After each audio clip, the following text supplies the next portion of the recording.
Terus sekarang gimana caranya? Hal-hal yang bersifatkan membatalkan ainul basirah jenengan ketika bersaksi datang Allah itu lenyap. Bagaimana caranya sesuatu yang menghalangi ainul basirah jenengan kali kula ketika saat bersaksi pada Allah wujudnya itu penghalang ini lenyap.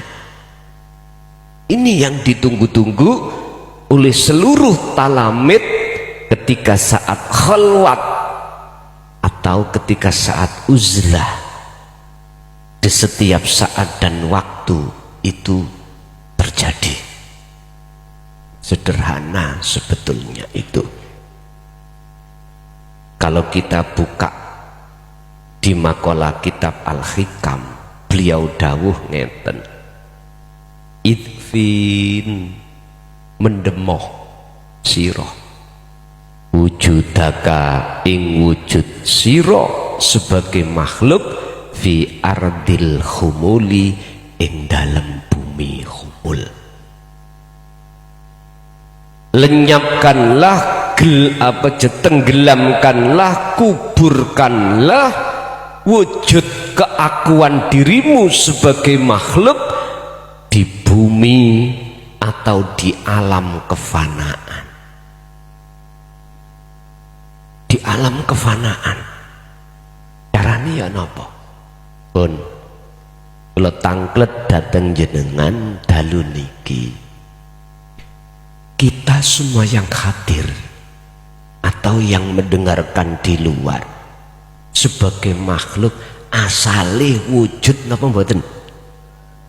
Mboten nggih? Kita manusia asal muasalnya iku raono, tidak wujud. Lah wujud jenengan kali kula iki sebab diwujudkan sing wujud yaiku Allah Subhanahu wa ta'ala. Dong nggih? Oke, kula terusaken. Inilah proses innalillahi. Lah sekarang jenengan dikatakan mendem jero di bumi khumul, mengubur wujud keakuan kita sebagai manusia. Carane Anda harus wa inna ilaihi raji'un. Mpun diartikan jenengan dipateni terus dikubur ning bumi niki mboten. Bukan niku maksudnya. Iku nanti kalau sudah waktunya jenengan jasad roh ini sudah tinggalkan alam dunia. Lah ini perintah ketika saat kita masih di dunia kok. Jenengan kedah kembali ke asal muasal kita. Tidak ada. Bapak Ibu, ningati sampean iki rumangsa wujud kita itu krono karena hati kita telah ditiupi oleh nafsu supaya ngaku-ngaku wujud. Itu loh persoalannya. Alladzi yuwaswisu fi sudurin nas minal jinnati wan nas. Persoalan awal sumbernya dari itu, Pak. Sebab ketika dalam hati kita sudah merasa bahwasanya kita makhluk itu mempunyai sifat wujud, otomatis kita akan mengakui segala aktivitas kita itu kita, sumbernya dari kita. Enggak mungkin dalam hati bisa sadar kalau sumbernya perilaku iku sangka Gusti Allah, dari Allah. Gak mungkin. Padahal kita sudah jelas-jelas diingatkan Allah lewat hadis sahih, la haula wala quwata illa billah. Makhluk siapapun itu enggak punya daya upaya untuk bisa melakukan ini, menghindari ini, nggak ada. Kekuatan untuk melakukan ibadah yang nggak ada.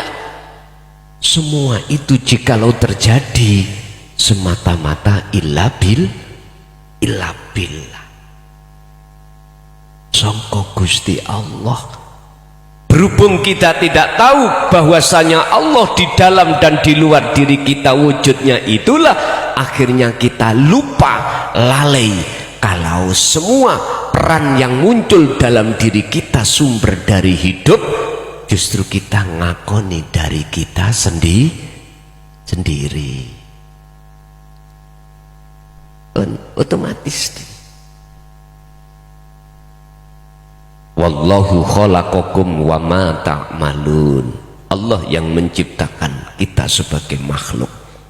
Wa ma ta'malun, dan apapun yang muncul dan timbul dalam diri kita itu atas geraknya Gusti Allah. Berarti makhluk oleh isok gerak sederhana nih sebab digerakke dening Gusti Allah. Lah Allah wujude eneng ning awak sampean dhewe sing tak sebut ya kuwi urip kang sejati. Saged nyambung?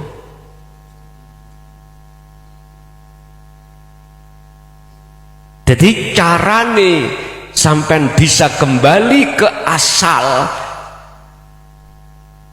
niku, sampean harus meniadakan keakuan sampean, rasa keakuan sampean kali kula sebagai makhluk yang wujud.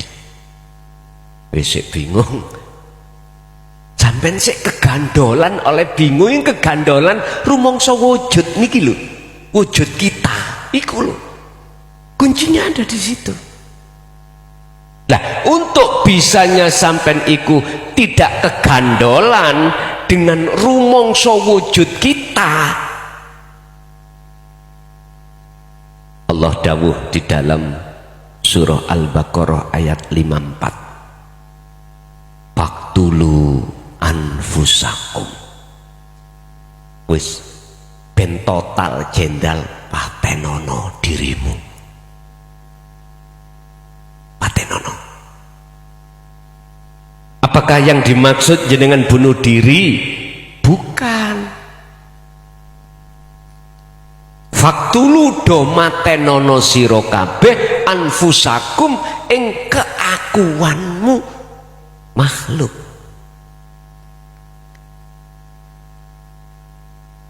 Terus cara untuk meniadakan keakuan sampean kali kula niki dalam surah Al-Ahzab ayat 41, Pak. Allah dawuh, ya ayyuhalladzina amanuhu, iling-iling wong sing do iman menyang Gusti Allah bahwasanya kabeh wujud iku wujude Allah. Selain Allah tidak punya sifat wujud.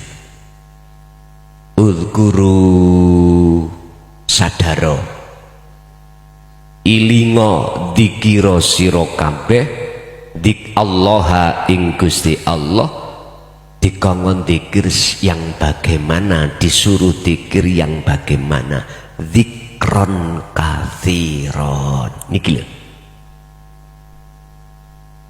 Dzikron katsiron ini kalau kita kembalikan di dalam kitab Sirul Asrar, Syekh Abdul Qadir Jailani itu menyebut dzikir khafi al nasik saged ta nggih pun boten saged nasik dawa boten pun kersane al khauf niki dikire kalau kita di dalam membahas kitab Sirul Asrar karangannya Syekh Abdul Qadir Jilani, yaiku dzikir bila ismin waswarin wakalamin au walafdin, dzikir yang sudah tidak mengucap nama baik di dalam lesan maupun hati. Yiku dzikir yang bisa memfanakan rasa keakuan jenengan kali kula yang wujud. Beliau dawuh ikulah dzikir kesunyian. Kalau kita masuk di dalam kitab Al-Hikam itulah Al-Hikam ikut disebut dzikir 3 tahap. Dalam Al-Hikam disebut su'aul basirah wa ainul basirah wa hakul basirah. Intine dzikir yang tidak menyebut terhadap nama baik secara bil lisan ataupun bil qalbi, cara lisan maupun hati sudah tidak mengucap Allah, tidak. Terus su'aul basirah itulah pertama zikir dengan rasa. Sebab di dalam rahasia itu ada rahasia lagi. Inilah kesunyian. Sunyi dari apa? Dari perkara-perkara selain wujudi Allah, nggak ada di situ. Terus carane prakteknya yok nopo? Cara kita praktek bagaimana? Tolong dibuka di dalam surat Ali Imran ayat 191. Qiyaman wa qu'udan wa ala junubihim. Boleh ikut dilakukan ketika jenengan keadaan berdiri, duduk atau berbaring secara fisik jasad. Lah ruhaniah jenengan ini harus merasakan kehadiran wujudnya Allah, yaitu hidup di dalam diri jenengan yang menggerakkan seluruh jasad tubuh panjenengan. Telinga bisa mendengar karena Allah, mata bisa melihat, lisan bisa berucap, hidung bisa menghirup, nafas keluar. Di situ Allah yang berperan, Allah yang melakukan. Hati jenengan tugasnya namung merasakan, meyakinkan, mengimani yang berperan sedoyo adalah Allah. Itu cara pertama, disebut su'aul basirah. Yang kedua, jikalau ini terus menerus Anda lakukan, baik ketika berdiri dalam hal apapun, duduk dalam hal apapun, berbaring dalam hal apapun, jikalau dzikir ini terus sampeyan asah lakukan, qiyamau dzikron katsiron itu, maka lampune makrifat dalam hati jenengan mesti Allah nyalakan. Keadi insya Allah mesti. Ada ayat yang menerangkan, ada Al-Baqarah 257, buka. Allahu waliyul ladina amanu yukhrijuhum minadh-dhulumati ilan nur. Sebelum kita berzikir seperti ini, keadaan hati jenengan kali kula di mata Allah itu gelap, Pak. Sebab dipenuhi cinta terhadap selain Allah.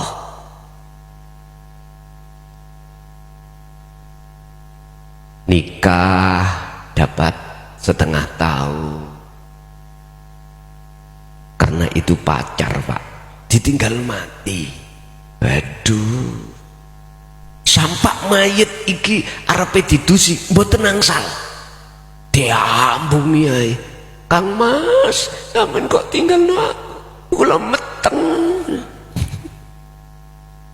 Sampak tiang kampung itu, Pak, mohon maaf, ngedusi ambek banyu adem mboten angsal, kudu digodhogno banyu anget, cek ni anget, cek mboten katukan garwa kula kawodhokno. Baru-baru ini terjadi, mboten viral tapi terjadi sak baratnya mana ini Ngawi, Madiun, wis pokoknya barat malih terjadi.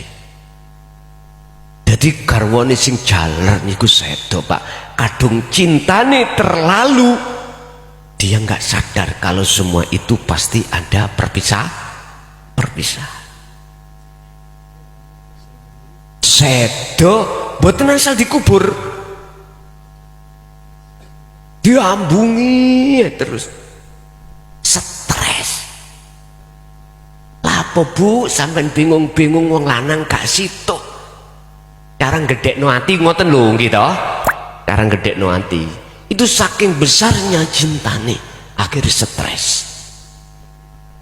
Sampean pingin koyok ngono lak mboten to los mawon, gak usah pikiran cekak, ati iku gak usah cetek-cetek sing jero.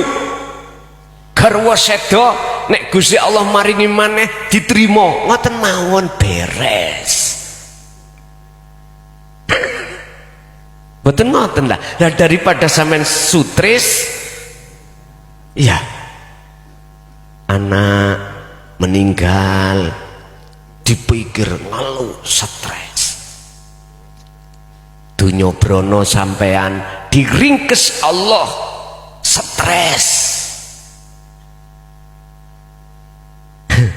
Kok ana Bang Haji Roma Irama tak kongon suruh nyanyi stres ya.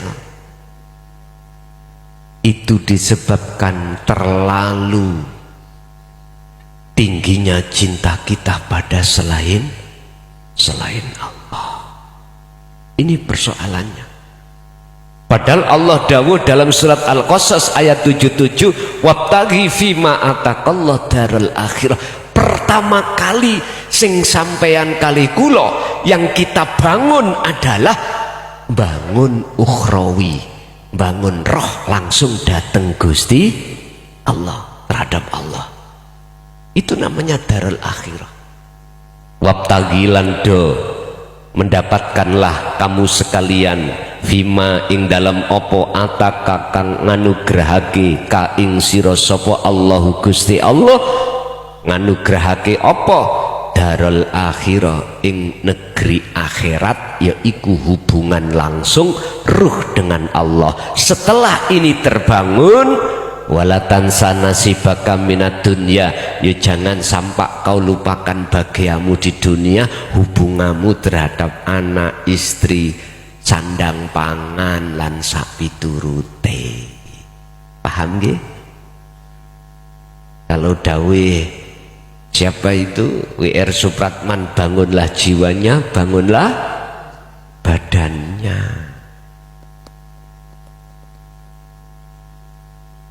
Kalau tidak begitu stres Pak, itu stres.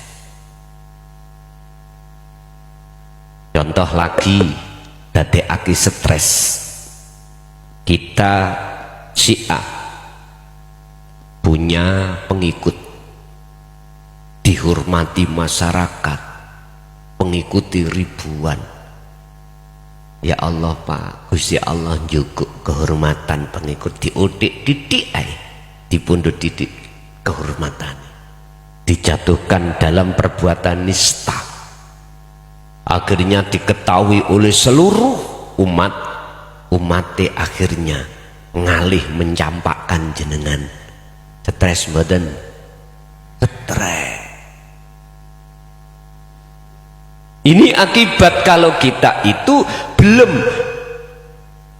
menjalin hubungan langsung hati pada Allah tentang cinta. Niki. Oleh sebab itu dalam tausiah malam hari ini, jalinlah hatimu sekarang hubungan cinta kepada Allah dan tidak meninggalkan, mohon maaf, secara jasmani cintamu pada selain Allah. Terus piye carane? Yaitu tadi untuk menghilangkan penghalang hati dengan Allah, jenengan harus kholwat, harus dzikir terus menerus. Itu caranya Pak. Kalau tidak lewat jalan ini, mohal jenengan bisa untuk dikatakan bercinta pada Allah. Allah dawuh di dalam satu ayat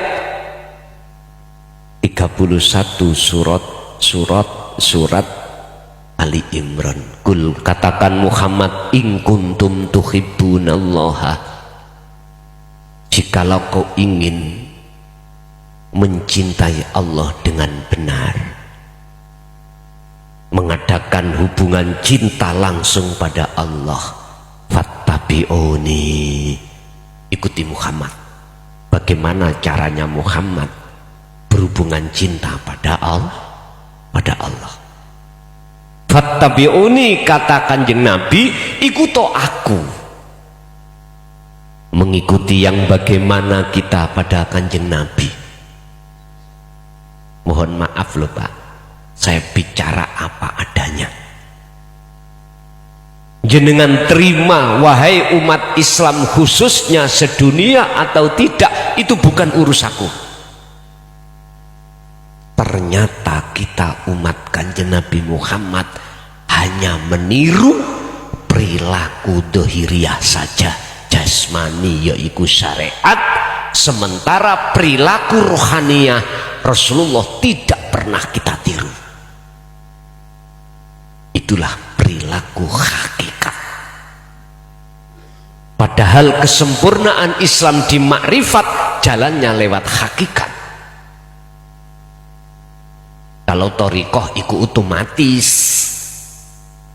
semua nama-nama aktivitas, contoh sholat, aktivitas dahar, aktivitas kerja, niku thariqah, iku jalan yang Allah siapkan untuk bertemu Allah. Bagaimana mungkin kita bisa bertemu dan menjalin cinta pada Allah di setiap thariqah, sementara kita tidak mau masuk di dalam pengajaran hakikat? Padahal ajaran hakikat inilah cara untuk Anda mendapatkan restu langsung dari Allah, yang disebut tali wasilah langsung datang Allah untuk menuju makrifat bertemu Allah. Itu kita tolak, ya nggak bisa. Jujur mawon saya katakan dengan berat hati, umat Islam khususnya sedunia kebanyakan itu hanya mencontoh syariat kanjeng Nabi saja, tidak mau hakikatnya, tauhidnya pun titik. Adakah kanjeng Nabi juga berlaku hakikat, berlaku tauhid? Adakah di Quran menjelaskan hal itu? Nek kurang percaya, buka dalam surat Al-Anbiya ayat 87 dan 25. Tauhid la ilaha illa anta dan la ilaha illa ana. Jikalau Rasulullah tidak berlaku tentang hakikat menuju makrifat dan juga tidak mengajarkan hal ini, gak mungkin Allah akan menurunkan surat Al-Anbiya ayat 87 dan 25. Gak mungkin. Sebab ketika setiap ayat yang turun itu mesti ada asbabun nuzul, sebab-sebab mengapa diturunkan. Jenengan disuruh dahar, iku sebabing jenengan lapar. Jenengan disuruh, diperintah Allah untuk, mohon maaf, sholat, iku sebab sampai terlalu sering meninggalkan Allah. meninggalkan Allah. Coba sih si atak celuke lewat sholat, gelem mau enggak nemui aku. Secara fisik dilakukan sholat, tapi ruhaniyah mana ketemu Allah? Berarti tidak bisa, karena terhalang oleh hubus syahwah ini tadi Pak.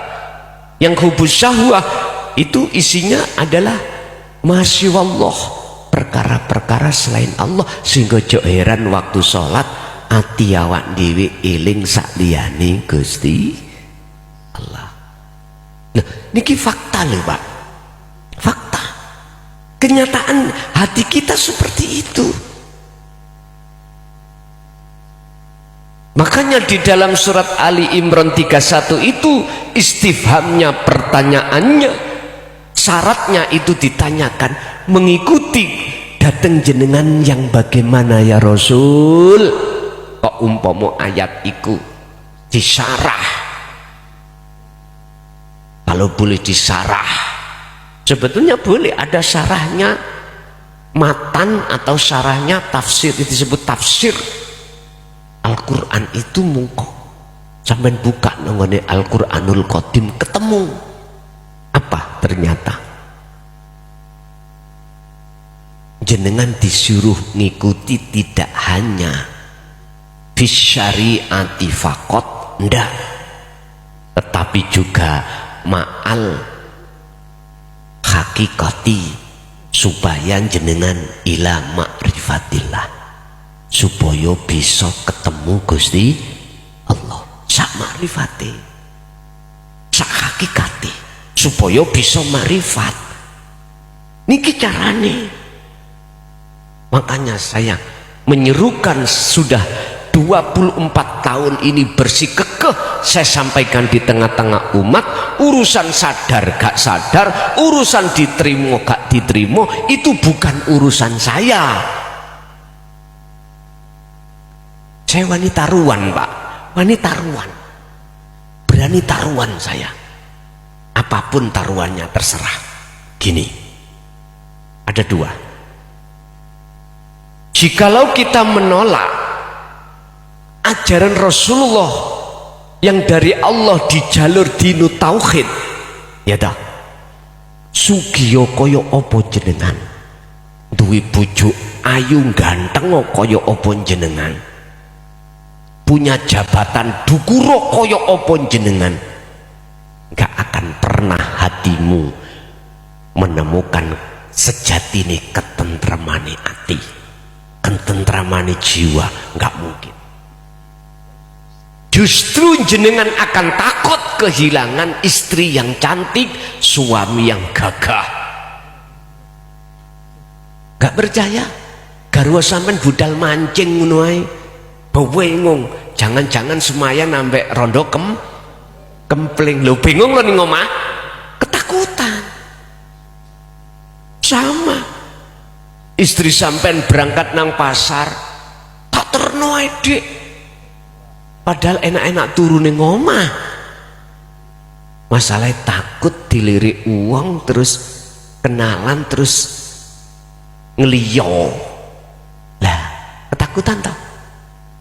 Oke, nyun sewu, sugiyo kaya apa jenengan mesti takut jatuh miskin.